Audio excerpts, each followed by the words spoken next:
আইনশৃঙ্খলা বাহিনীকে লক্ষ্য করে একের পর এক আতশবাজি ছুটছে বিক্ষোভকারীরা। এভাবেই টানা পঞ্চম দিনের মতো একরেম এমামোগলুকে মুক্তির দাবিতে উত্তাল ইস্তাম্বুল। পরিস্থিতি সামাল দিতে এবার বিক্ষোভকারীদের উপর জলকামানের পাশাপাশি পিপার স্প্রে ও রাবার বুলেট ব্যবহার করে আইনশৃঙ্খলা বাহিনী। তবুও দুপক্ষের মাঝে থামছে না সংঘর্ষ।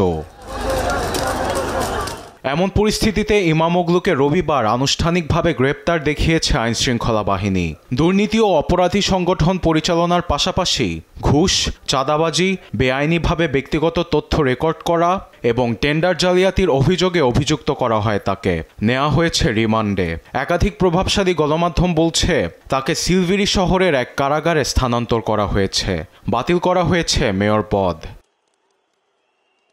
তবে এসব অভিযোগ অস্বীকার করেছেন এমামোগলু। সামাজিক যোগাযোগ মাধ্যম এক্সে বলেন, তার গ্রেপ্তারে তুরস্কের গণতন্ত্রের উপর কালো দাগ লেগেছে।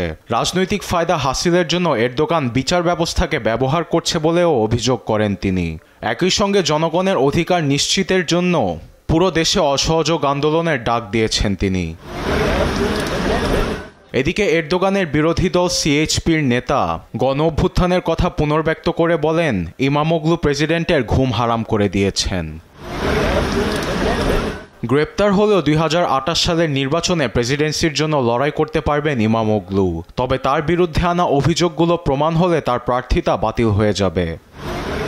এদিকে ইমামোগলুকে প্রেসিডেন্ট প্রার্থী হিসেবে সমর্থনের জন্য রোববার ভোট দিয়েছেন প্রায় 1.5 কোটি সমর্থক। এরদোগানের পর ইমামোগলুকে প্রেসিডেন্টের চেয়ারে দেখার জন্য লড়ছেন তারা। আরবেদ আফসার, নিউজ ডেস্ক, দেশ টিভি।